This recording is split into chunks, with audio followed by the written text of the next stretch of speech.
Hello guys, ಎಲ್ಲರಿಗೂ ನಮಸ್ತೆ. ಇವತ್ತು ಎಗ್ ರೈಸ್ ಮಾಡಿ ತೋರಿಸ್ತಾ ಇದ್ದೀನಿ. ಬಾಣಲಿಗೆ 4ರಿಂದ 5 ಸ್ಪೂನ್ ಎಣ್ಣೆ ಹಾಕ್ಕೊಳ್ಳಿ. ಈರುಳ್ಳಿ 2, ಕ್ಯಾಪ್ಸಿಕಮ್ 1, ಕೊತ್ತಂಬರಿ ಸ್ವಲ್ಪ, ಹಸಿಮೆಣಸಿನ್ಕಾಯಿ ಒಂದು 3ರಿಂದ 4. ಎಣ್ಣೆ ಬಿಸಿ ಆದಮೇಲೆ ಈರುಳ್ಳಿ ಹಾಕ್ಕೊಳ್ಳಿ. ಈರುಳ್ಳಿ ಸಣ್ಣ ಸಣ್ಣದಾಗಿ ಕಟ್ ಮಾಡ್ಕೊಳ್ಳಿ. ಈರುಳ್ಳಿ ಸ್ವಲ್ಪ ಎಣ್ಣೆಯಲ್ಲಿ ಫ್ರೈ ಮಾಡಿ ಕಲರ್ ಚೇಂಜ್ ಆಗೋವರೆಗೂ ಎಣ್ಣೆಯಲ್ಲಿ ಫ್ರೈ ಮಾಡ್ಕೋಬೇಕು. ಕಲರ್ ಚೇಂಜ್ ಆಗೋವರೆಗೂ ಈರುಳ್ಳಿನ ಫ್ರೈ ಮಾಡಿ. ನಾವು ಹೋಟ್ಲಲ್ಲಿ ತಿಂತೀರಲ್ಲ ಅದೇ ರೀತಿ ಇರುತ್ತೆ.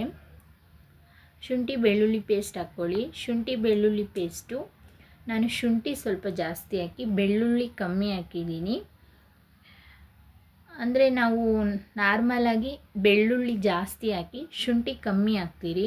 ಒಂದು ಸ್ವಲ್ಪ ನಾನ್ ವೆಜ್ಗೆ ಒಂದು ಸ್ವಲ್ಪ ಖಾರ ಇರಲಿ ಅಂತೇಳಿ ಒಂದು ಸ್ವಲ್ಪ ಶುಂಠಿ ಜಾಸ್ತಿ ಹಾಕಿದ್ದೀನಿ ಅಷ್ಟೇ. ನೀವು ನಾರ್ಮಲ್ ಶುಂಠಿ ಬೆಳ್ಳುಳ್ಳಿ ಪೇಸ್ಟೇ ಹಾಕ್ಕೊಳ್ಳಿ. ಶುಂಠಿ ಬೆಳ್ಳುಳ್ಳಿ ಪೇಸ್ಟ್ ಬಂದು ಒಂದು ಸ್ವಲ್ಪ ಎಣ್ಣೆಲಿ ಫ್ರೈ ಮಾಡಬೇಕು. ಫ್ರೈ ಆದಮೇಲೆ ಕ್ಯಾಪ್ಸಿಕಮ್ಮು ಹಸಿಮೆಣಸಿನ್ಕಾಯಿ ಹಾಕ್ಕೊಳ್ಳಿ. ಕ್ಯಾಪ್ಸಿಕಮ್ ಏನು ತುಂಬ ಫ್ರೈ ಮಾಡೋ ಅವಶ್ಯಕತೆ ಇಲ್ಲ, 1 ನಿಮಿಷ ಫ್ರೈ ಮಾಡಿದ್ರೆ ಸಾಕಾಗುತ್ತೆ. ನೀವು ಒಂದು ಬೌಲಲ್ಲಿ ಮೊಟ್ಟೆ ಎಲ್ಲ ನಿಮಗೆ ಎಷ್ಟು ಮೊಟ್ಟೆ ಬೇಕೋ ಒಂದು 6, 7, 5 ಆ ಮೊಟ್ಟೆನೆಲ್ಲ ಒಂದು ಬೌಲಲ್ಲಿ ಒಡೆದಿಟ್ಕೊಳ್ಳಿ. ನಾನು ಹಾಗೆ ಹಾಕ್ತಾಯಿದ್ದೀನಿ, ನನಗೆ ಹಾಗೆ ಅಭ್ಯಾಸ ಇದೆ, ನಾನು ಹಾಗೆ ಹಾಕ್ತಾಯಿದ್ದೀನಿ. ನೀವು ಬೇಕಾದರೆ ಒಂದು ಬೌಲಲ್ಲಿ ಎಲ್ಲ ಮೊಟ್ಟೆಗಳು ಒಡೆದಿಟ್ಕೊಂಡು ಒಂದೇ ಸಲ ಹಾಕ್ಕೊಳ್ಳಿ. 7 ಮೊಟ್ಟೆ ಹಾಕಿದ್ದೀನಿ. ಮೊಟ್ಟೆ ಬಂದು ಚೆನ್ನಾಗಿ ಫ್ರೈ ಮಾಡಬೇಕು. ಕಲರ್ ಚೇಂಜ್ ಆಗೋವರೆಗೂ ಮೊಟ್ಟೆನ ಫ್ರೈ ಮಾಡಬೇಕು. ಮೀಡಿಯಮ್ ಫ್ಲೇಮಲ್ಲಿ ಇಟ್ಕೊಂಡು ಫ್ರೈ ಮಾಡಿ ಮೊಟ್ಟೆನ. ಅದು ಫ್ರೈ ಮಾಡೋದು ಒಂದು ಸ್ವಲ್ಪ ಲೇಟ್ ಆಗುತ್ತೆ, ಆದರೂ ಪರವಾಗಿಲ್ಲ ಮಾಡಿ. ಯಾಕಂದರೆ ಮೊಟ್ಟೆ ಚೆನ್ನಾಗಿ ಹುರಿದ್ರೆ ಚೆನ್ನಾಗಿ ಇರುತ್ತೆ ಎಗ್ ರೈಸು. ಹುರಿದಿಲ್ಲ ಅಂದರೆ ಅಷ್ಟೊಂದು ಚೆನ್ನಾಗಿರಲ್ಲ ಎಗ್ ರೈಸು. ಮೆಣಸು ಪುಡಿ ಅರ್ಧ ಸ್ಪೂನ್ ಹಾಕ್ಕೊಳ್ಳಿ. ರುಚಿಗೆ ತಕ್ಕಷ್ಟು ಉಪ್ಪು ಹಾಕ್ಕೊಳ್ಳಿ.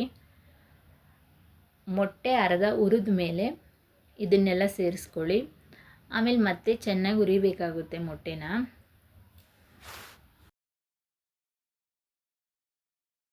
ಆಮೇಲೆ vinegar 1 spoon, green colour chilli sauce. Red colour ಬೇಡ, ಗ್ರೀನ್ ಕಲರ್ ಇದ್ದರೆ ಹಾಕ್ಕೊಳ್ಳಿ, ಇಲ್ಲಾಂದರೆ ಪರವಾಗಿಲ್ಲ. ಹಸಿಮೆಣ್ಸಿನ್ಕಾಯಿ ಒಂದು 2 ಎಕ್ಸ್ಟ್ರಾ ಹಾಕ್ಕೊಳ್ಳಿ. Soya sauce 1 spoon. ಇವೆಲ್ಲ ಹಾಕಿ ಮತ್ತೆ ಹುರಿಬೇಕು, ಚೆನ್ನಾಗಿ ಫ್ರೈ ಮಾಡಬೇಕು. ಮೊಟ್ಟೆ ಒಂದು ಸ್ವಲ್ಪ ಬಾಣಲಿಗೆ ಅಂಟುತ್ತೆ ಎಗ್ ರೈಸ್ ಮಾಡಿದಾಗ, ಹೀಗೇ ಪರವಾಗಿಲ್ಲ. ನೀವೊಂದು ಸ್ವಲ್ಪ ಚೆನ್ನಾಗಿ ಕೈಯಲ್ಲಿ ಆಡಿಸ್ತಾ ಇರಬೇಕು. ಬಿಟ್ಬಿಟ್ರೆ ಎಲ್ಲ ಸೀದೋಗ್ಬಿಡುತ್ತೆ. ಮೀಡಿಯಮ್ ಫ್ಲೇಮಲ್ಲಿ ಇಟ್ಕೊಂಡು ಹುರಿತಾ ಇರಬೇಕು ಮೊಟ್ಟೆನ.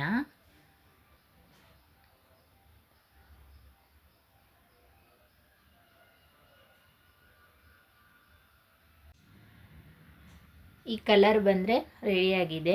ಸ್ಟವ್ ಆಫ್ ಮಾಡಿಬಿಡಿ. ಅನ್ನ ಮಿಕ್ಸ್ ಮಾಡ್ಕೋಬೇಕು.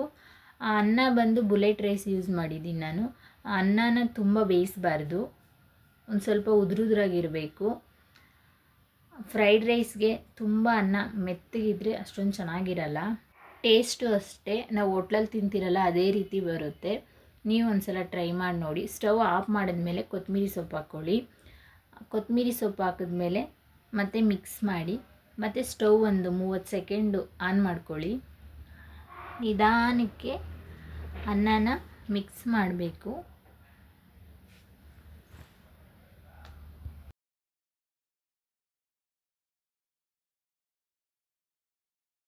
ಸ್ಟವ್ ಆಫ್ ಮಾಡಿಬಿಡಿ. ಮತ್ತು ನಿಮ್ಗೆ ಕಾಣಿಸ್ತಾ ಇದೆಯಲ್ವ ಯಾವ ರೀತಿ ಬಂದಿದೆ ಅಂತೇಳಿ. ಟೇಸ್ಟು ಅಷ್ಟೇ ತುಂಬ ಚೆನ್ನಾಗಿರುತ್ತೆ. ಎಲ್ಲರೂ ಮನೇಲಿ ಒಂದು ಸಲ ಟ್ರೈ ಮಾಡಿ. ಮತ್ತು ಬೇಗನೂ ಆಗೋಗುತ್ತೆ. ಉರಿಯೋದೊಂದು 2-3 ನಿಮಿಷ ಲೇಟು, ಮತ್ತು ಬೇಗ ಆಗೋಗುತ್ತೆ. ಯಾರ್ಯಾರು ಹೊಸ್ದಾಗಿ ಅಡುಗೆ ಕಲಿತಾ ಇದ್ದೀರೋ ಅವರು ಮಾಡ್ಕೋಬೋದು, ಮತ್ತು ಬ್ಯಾಚುಲರ್ಸ್ಗೆಲ್ಲ ಬೇಗ ಆಗೋಗುತ್ತೆ. ಯಾರೆಲ್ಲ ನನ್ನ ಚಾನಲ್ ನೋಡ್ತಾ ಇದ್ದೀರೋ ಲೈಕ್ ಮಾಡಿ, ಸಬ್ಸ್ಕ್ರೈಬ್ ಆಗಿ. Thank you all.